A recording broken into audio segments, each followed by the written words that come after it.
You're now live. Thank you, Ms. Gresser.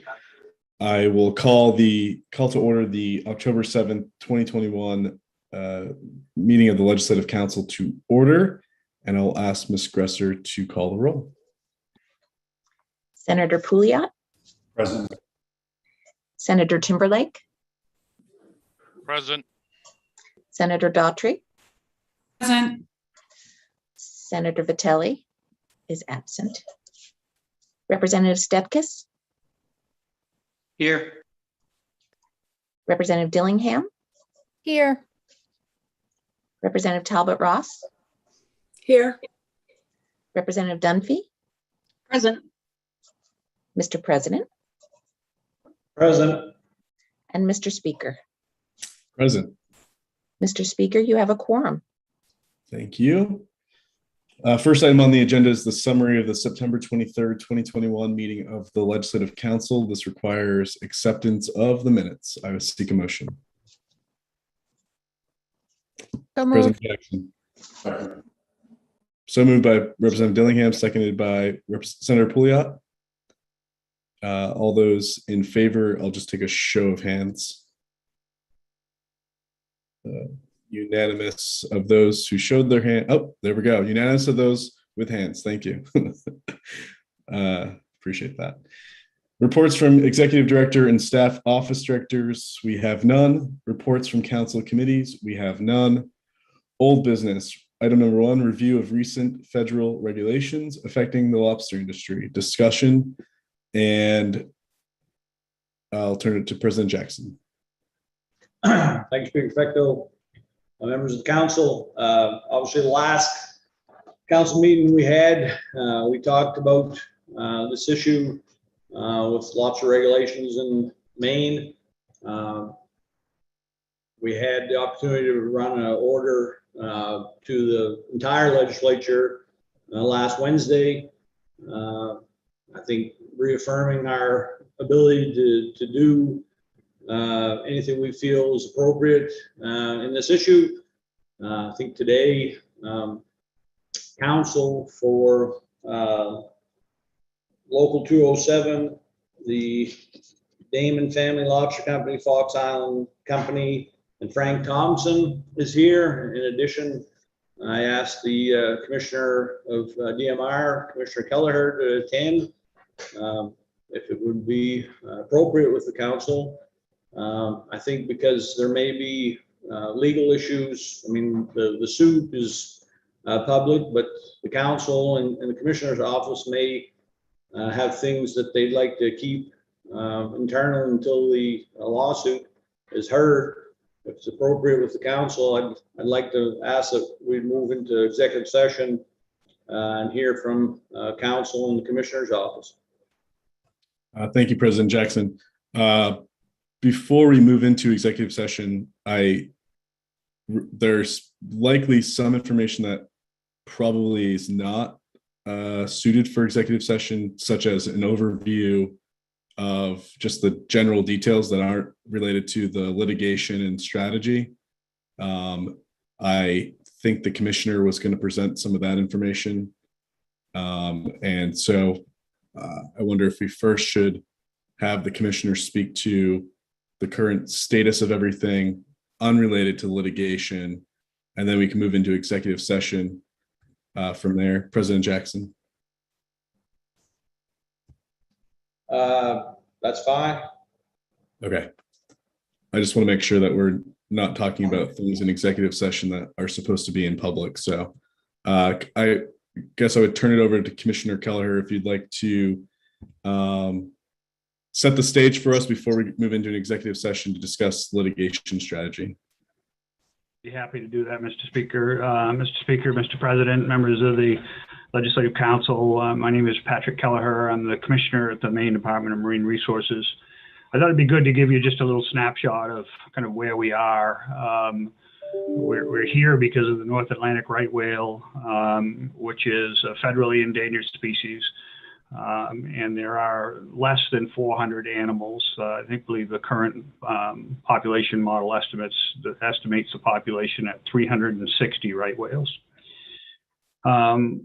I know obviously you're all familiar with the Maine lobster fishery, but the importance of it can't be stressed here enough.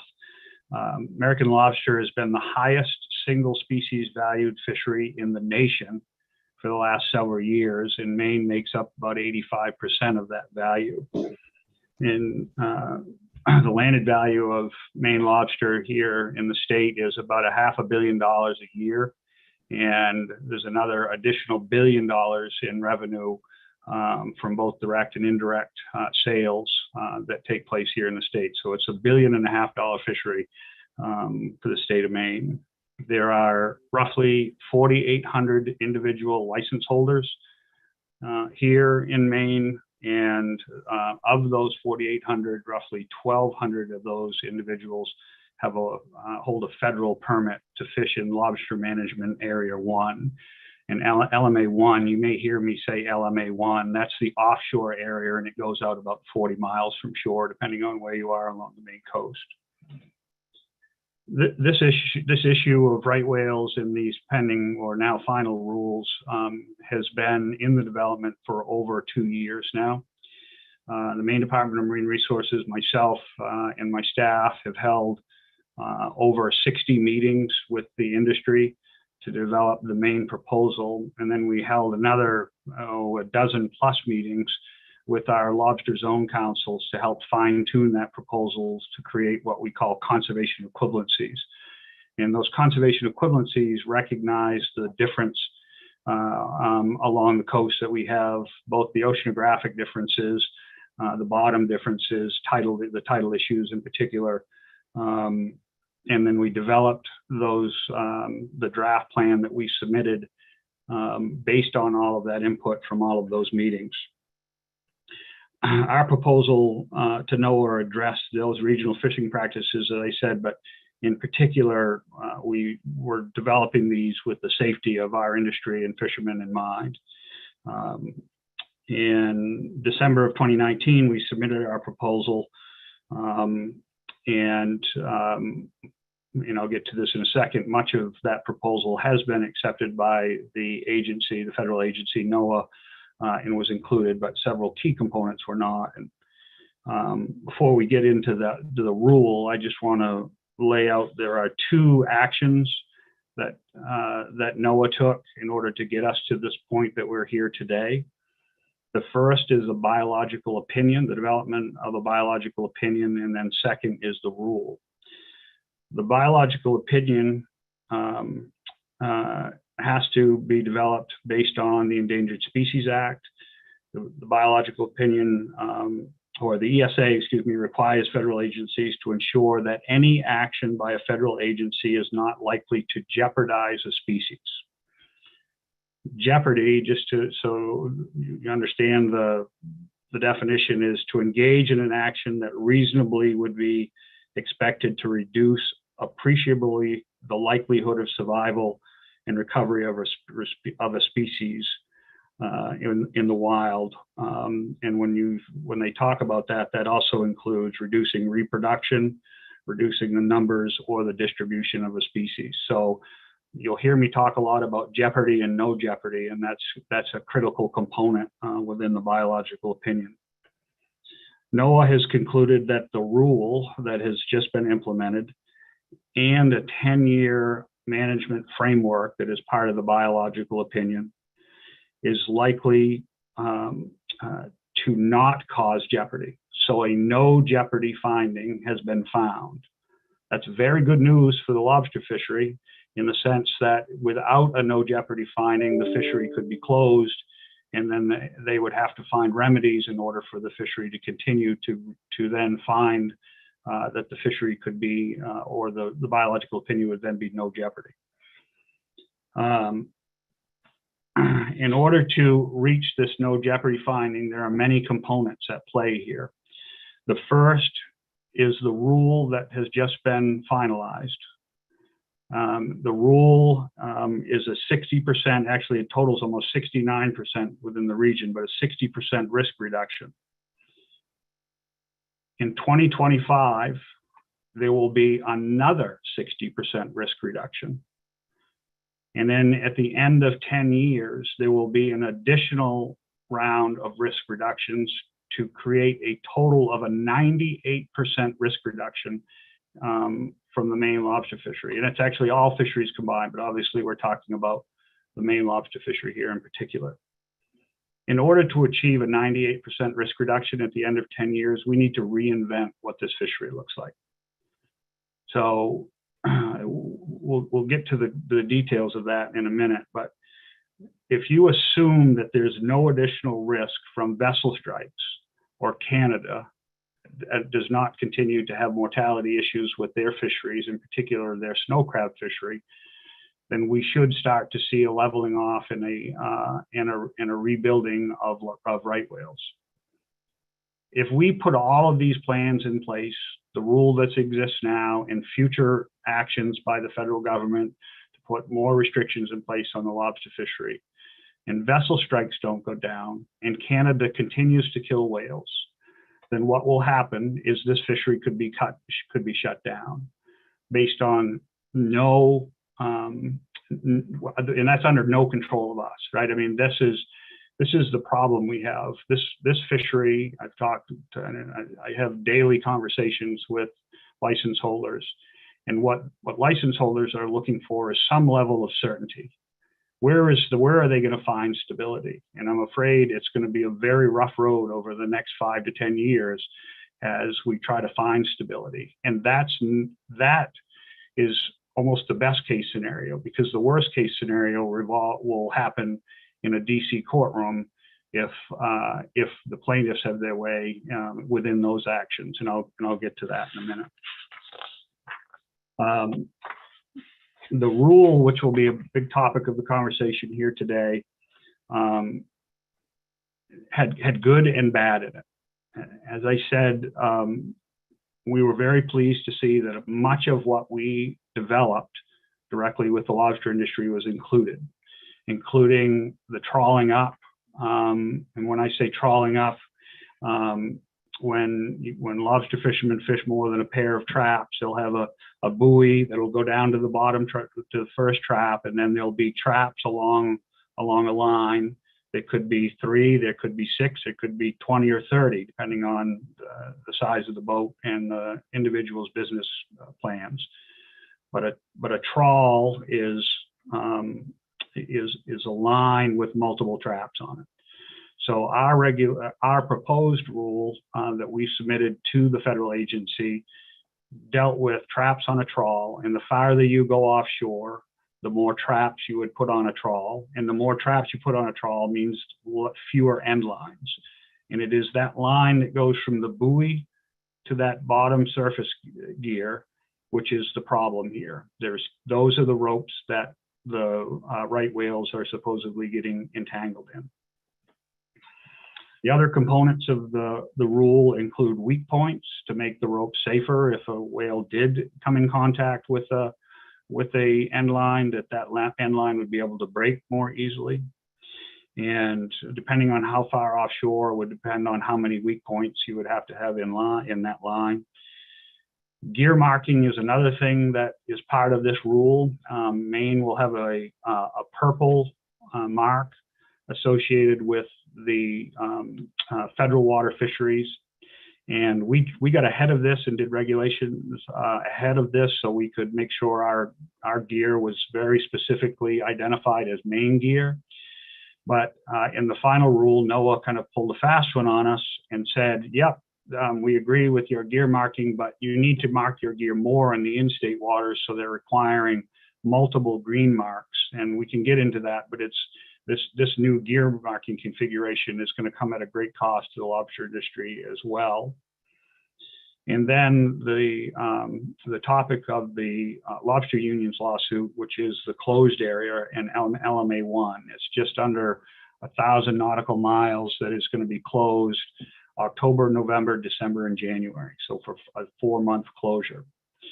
And NOAA has sorely underestimated the amount of effort that takes place there. I think they were estimated somewhere less than 60 individual boats that were fishing in the closed area at any time during that 4-month period.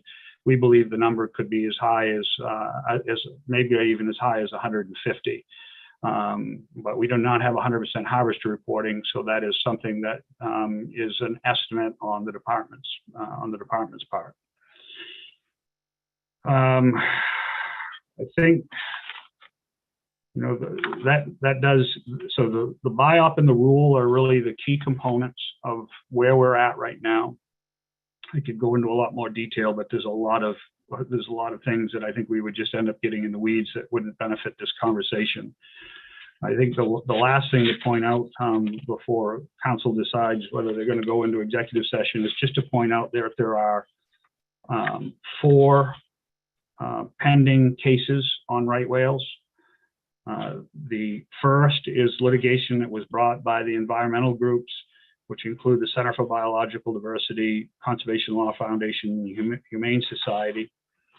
This case was brought against the National Marine Fisheries Service and the Secretary of Commerce, and it was to put pressure on NMFS while they were developing the biological opinion.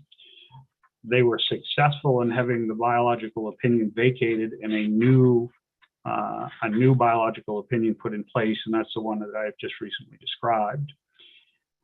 The judge has now allowed them to file a supplemental complaint, and they're again asking for the biological opinion to be vacated. And they're also saying that the rule does not go far enough. And NOAA's own modeling shows that the 60% risk reduction that the rule achieves now should have been 80%. So that's an important number to keep in mind. These numbers are always changing and the models are always being updated. The other lawsuit is from the Maine Lobstermen's Association.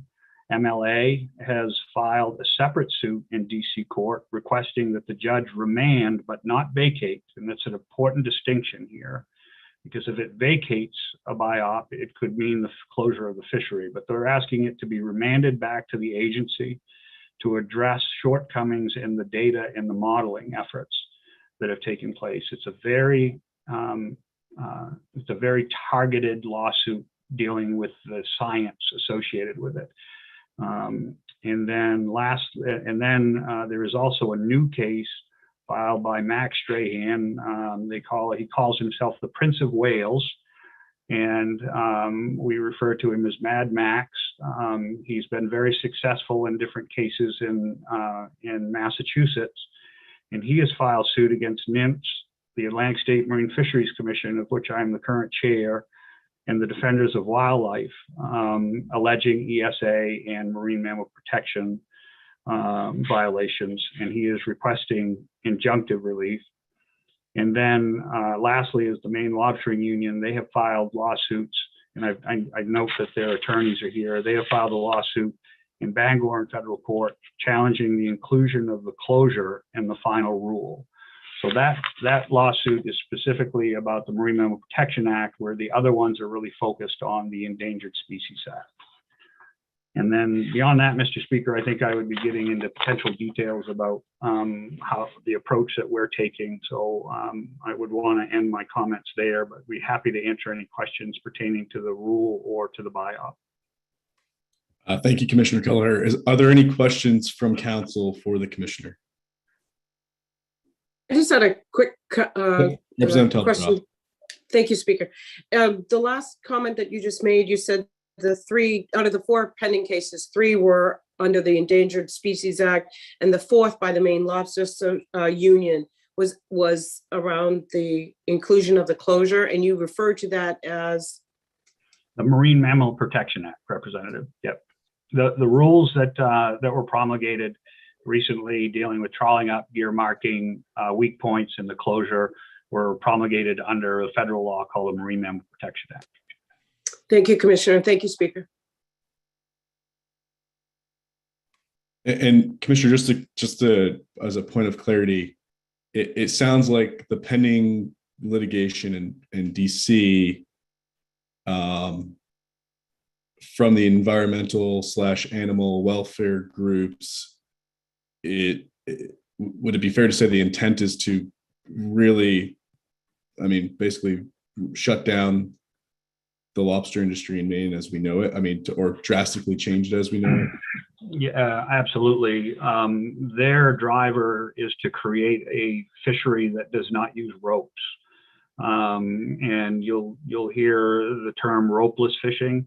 It is a technology that is years away from having a final system that will work. We've estimated 5 to 10 years before the technology would work.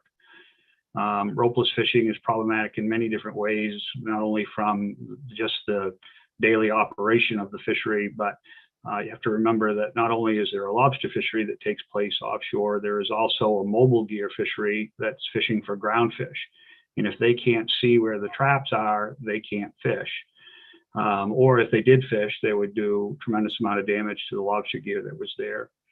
And then another component is the fact that, and this gets lost with the environmental groups, which is incredibly frustrating to me, is that we actually have to manage the lobster fishery as a sustainable resource. And in order to do that, we have to have an active law enforcement present offshore. Maine Marine Patrol has 6 large offshore lobster boats that we actually haul the gear in order to be able to check compliance. And when we can't do that, we're jeopardizing the sustainability of the fishery. And so that is the third component and problem when it comes to ropeless gear. Thank you for the additional clarity. Representative Dillingham. Thank you, Mr. Speaker. Commissioner Kelleher, you are involved in the suit that was filed in DC District Court in 2018. Are you involved in the suit that the Maine Lobster Association filed in DC District Court on September 27th? Or are you involved in the suit that was filed by the union in Bangor District Court on September 27th as well? Thanks for that question, Representative. We have recently intervened with the permission of the Attorney General's office and with assistance from the governor and funding. We have hired outside counsel and we have intervened in the case that was brought forward by the ENGOs in 2018. So we are an active participant now in that case.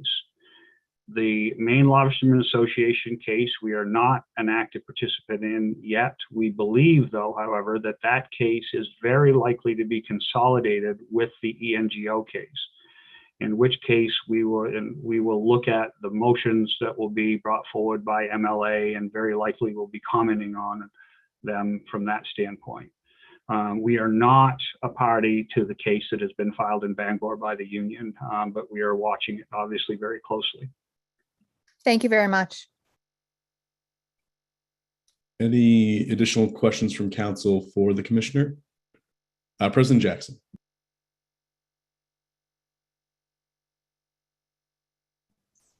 Thank you, Street Perfecto. Commissioner, the cases in DC, do you believe that there's any way that any of those will be resolved by October 18th? Yeah, I don't, Mr. President. The issues around those cases are going to take a long time to resolve. The judge has just started to put forward a schedule for briefings in that case. We have not seen yet. My deputy Meredith Mendelson's here, so I might look to Meredith. I don't believe, Meredith, we've seen a final motion or complaint by the ENGOs in that case yet either, have we? We have seen the supplemental complaint, yes, but no responses yet. Yeah, so it's going to take a long time, I think, for this particular case to get resolved once motions start flying back and forth. And I appreciate that, and I can certainly understand, the challenges. I do believe that there's people that are filing these suits that really want to stop the lobster industry altogether. That's my personal opinion. But I mean, if we do nothing today, in all intents and purposes, Lobster Management Area 1 will be closed on the 18th. Not the entire area, Senator. I think you're referring to the proposed closed area within the rule, correct? That would close if the restraining order is not put in place, and the challenge is not heard, then it would go into place on the 18th. Thank you. Any additional questions for the commissioner? Seeing none. So I think at this point, I suspect I think the totality of our next conversation with the attorneys representing the union that have filed suit in Bangor District Court would likely involve and will involve discussion of litigation strategy. And so I would put forward a motion that in accordance with MRSA subsection 405, subsection 6, the Legislative Council enter into an executive session for the purpose of discussing pending or contemplated litigation. And I would seek a second. A second. Seconded by Representative Talbot Ross. All those in favor, I will just take a look at your hands. And that is unanimous of those present and voting. So I believe Nick is going to assign everyone to a breakout room for the executive session. Right, Nick? Correct. Thank you. Let me get you all in there.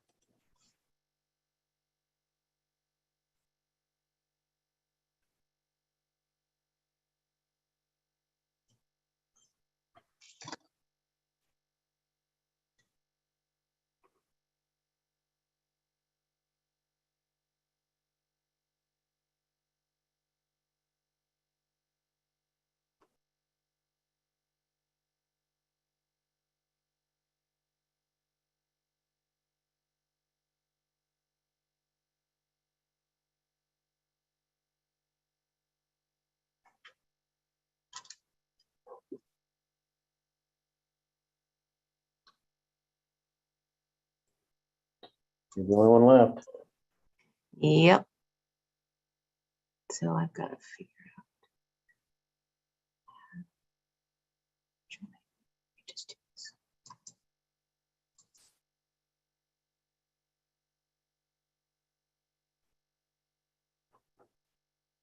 Oh, she found it.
Okay, I think we have all members. We lost Senator Pouliot, I think, during the course of our meeting due to a conflict in the schedule. So I would seek a motion based on discussion from executive session. Representative Dillingham. I make a motion that we move forward with finding a legal counsel to file our brief, and with Executive Director Gresser trying to find independent legal counsel, and if not, if that cannot be found in a timely manner, then we would use the counsel that is currently representing the Lobster Union. I second that. Motion by Representative Dillingham, seconded by Representative Talbot Ross. Any discussion on the motion? And should we put, I think we need a figure, would it be helpful to have, I presume it's helpful to have a figure. And I think President Jackson mentioned up to like 25, President Jackson. You're on mute. I think that, honestly, I think Ms. Gresser heard in executive council what our conversation was, and that might be better to keep it at that. So she can probably convey that with whoever she's talking with. I mean, they're trying to keep it. I would imagine if we put an amount, they'll might magically come to that full amount. So that's my thought anyways. Fair enough. We will approve the final cost at a later date. Senator Daughtry. Thank you, Mr. Speaker. That's what I was going to ask. Can we just say, like, Senate President is saying, with the ceiling discussed in executive session and approved by us at a later date by ballot or something like that. Okay, that works for me. Representative Dillingham. I don't think this needs to be in that motion, but just also that we did discuss that we would file briefs in the other two cases at a later date. I think we can discuss that again, but I just wanted to make sure for the public to know that we did have that discussion, and that would be our intent to do at a later date. Okay, so I have a motion, a second, clarification, and any further discussion? Seeing none. Ms. Gresser, please call the roll. You're on mute, Ms. Gresser. Sorry about that. Senator Pouliot is absent. Senator Timberlake, Yes. Senator Daughtry, Yes. Senator Vitelli. Senator Vitelli is absent. Representative Stetkis, Yes. Representative Dillingham, Yes. Representative Talbot Ross, Yes. Representative Dunphy, Yes. Mr. President, Yes. Mr. Speaker. Yes. Mr. Speaker, it's unanimous of those present. Thank you, Ms. Gresser. Okay. I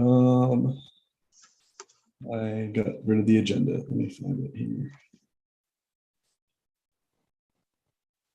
So that concludes item number 1 and number 2 on our agenda. And we had no new business, and that leaves announcements and remarks. Any announcements and or remarks? Seeing none, I would seek a motion to adjourn. Moved by Senator Daughtry, seconded by President Jackson. All those in favor, show of hands. Unanimous of those present and voting. Thank you, everyone. Appreciate it. Thank you. Thank you. We'll talk to you later. Bye-bye.